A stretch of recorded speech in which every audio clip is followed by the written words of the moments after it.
diante de um dos versículos mais conhecidos do Novo Testamento, porque é uma espécie de versículo áureo. Muitos o chamam exatamente assim, versículo áureo, porque ele contém, em síntese, toda a mensagem. Deus amou tanto o mundo. Só essa frase já seria suficiente para 1000 meditações. Em primeiro lugar, porque Deus amou de tal maneira o cosmos, é o que o evangelista diz. O cosmos. Esse amor de Deus é um amor arrebatador, é um amor obstinado, é um amor decidido, é um amor irretornável, é eterno, é imutável, é firme, é sólido. E ele se manifestou justamente nesse fato.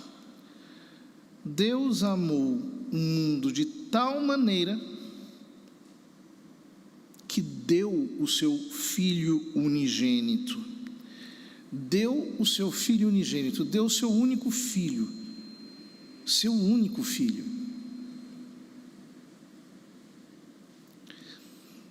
Quando uma pessoa tem um filho só, se apega a esse filho de uma maneira tão férrea, chega a ser impossível imaginar, por exemplo, a mãe de um filho único dando o seu filho embora.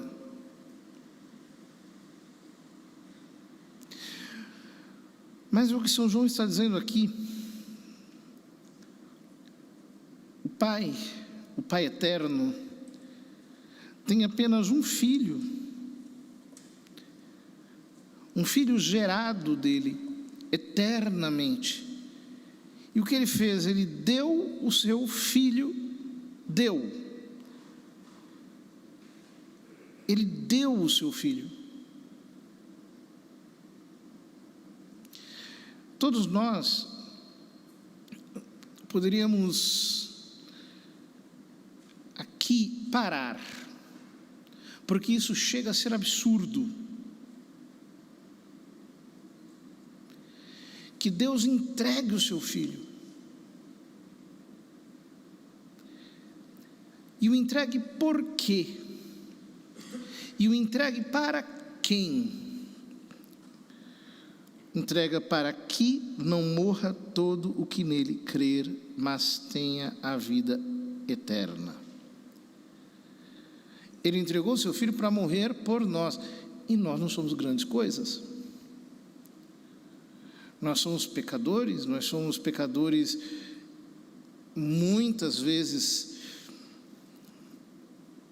renitentes, reincidivos, reiteramos as mesmas faltas, criamos muitos obstáculos para nos convertermos verdadeiramente. Se nós nos olhássemos por dentro de verdade, com conhecimento sobrenatural, nós veríamos tanta podridão, tanto lixo, tanta miséria. E se nós multiplicarmos isso por todos os homens de todos os tempos, haveria tantos motivos para nós sermos simplesmente destruídos. Mas o amor de Deus é completamente imparável. E então ele deu o seu filho para que todo o que nele crê tenha a vida eterna. A única coisa que ele nos pede é a fé. Note que a condição não é que eu seja perfeito, a condição não é que eu seja impecável, A condição não é que eu seja uma pessoa que cumpra uma missão exclusiva na terra, que vai mudar a história do mundo.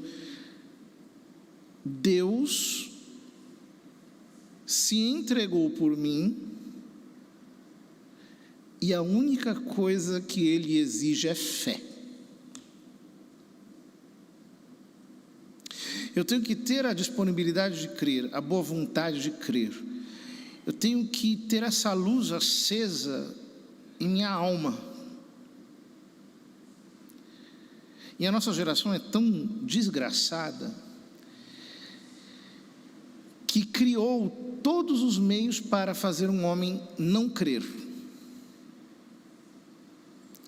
É muito fácil não crer nesse mundo tecnológico, porque parece que tudo é obra do homem, parece que tudo é obra de criatura.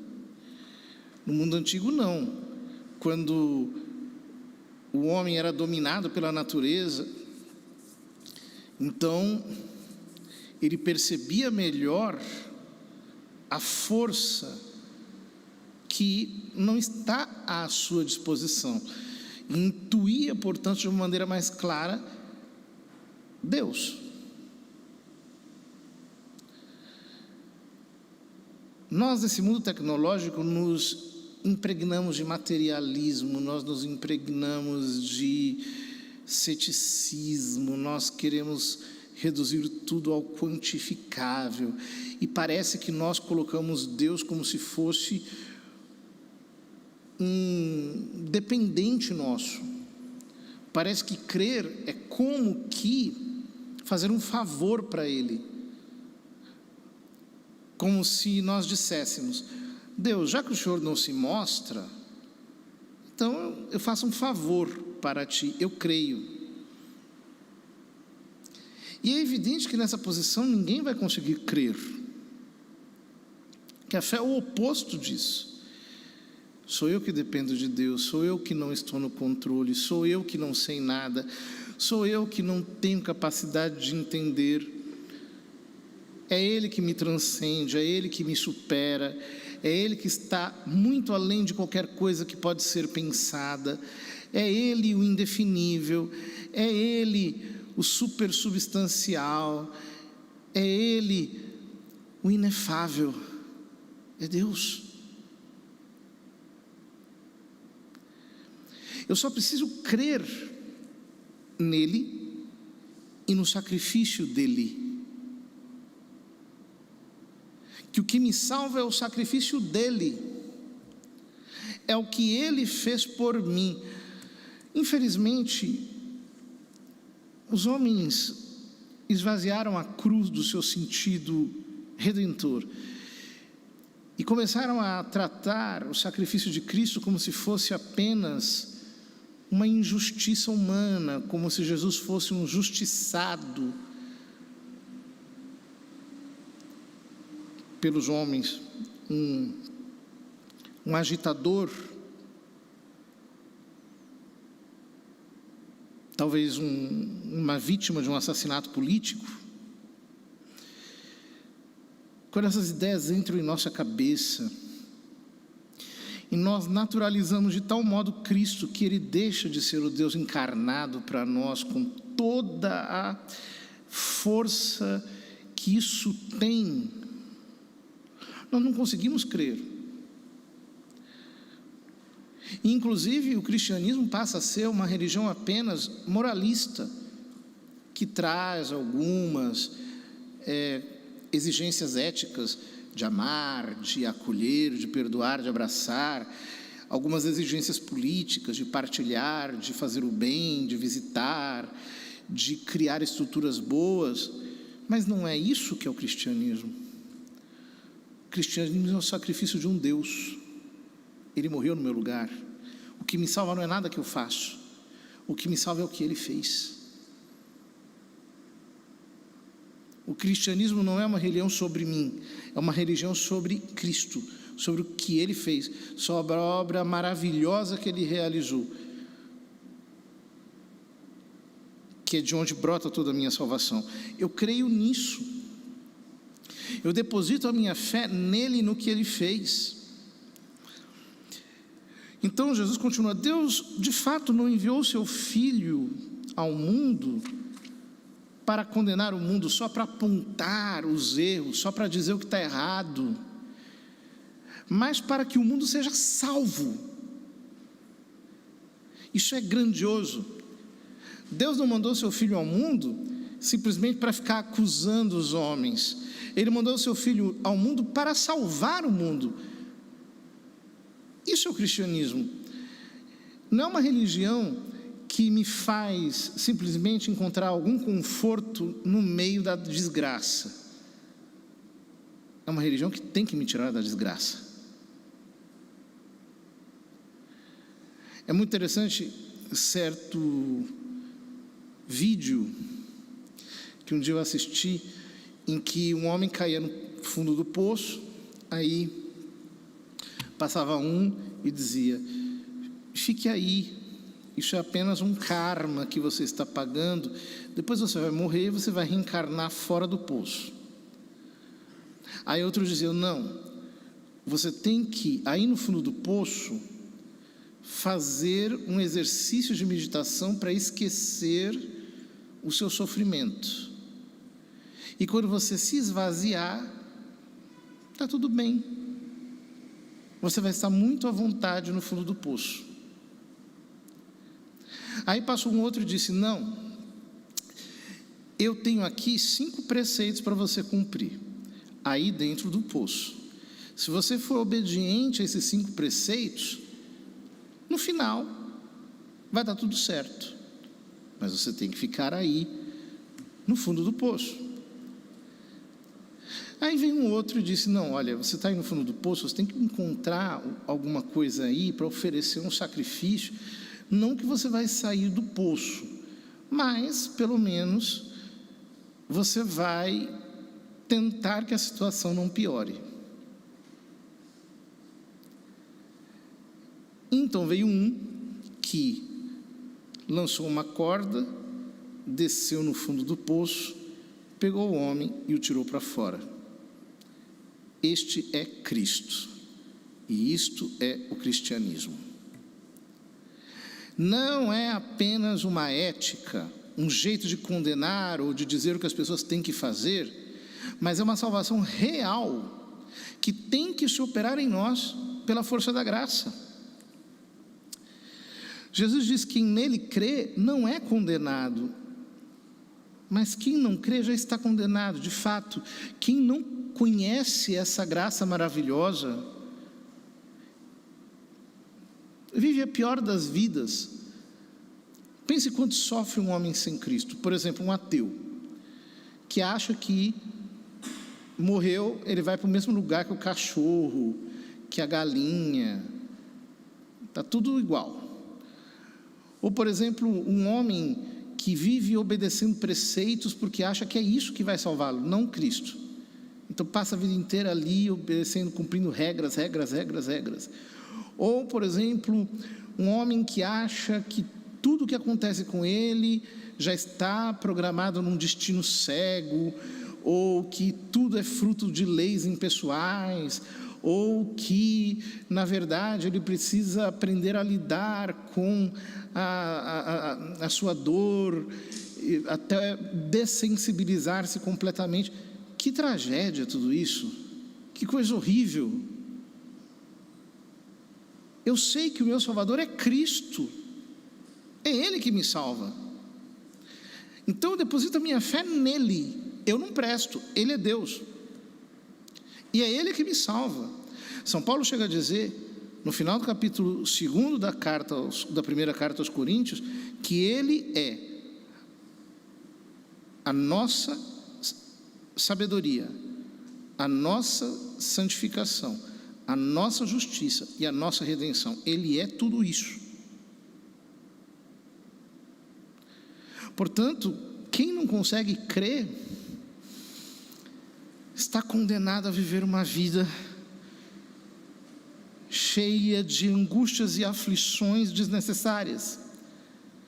Ora, de Jesus, o julgamento, a separação é este: A luz veio ao mundo, mas os homens preferiram as trevas à luz, porque suas ações eram más. Isso é muito interessante, né? A imagem aqui é, por exemplo, pessoas estão cometendo um crime e de repente chega a luz da polícia.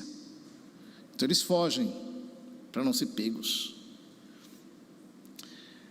Ele está dizendo: quem não crê no amor de Deus, quem não crê na salvação de Cristo, passa a vida inteira fugindo de Deus, porque só enxerga Deus como alguém que vai punir, não como alguém que vai salvar.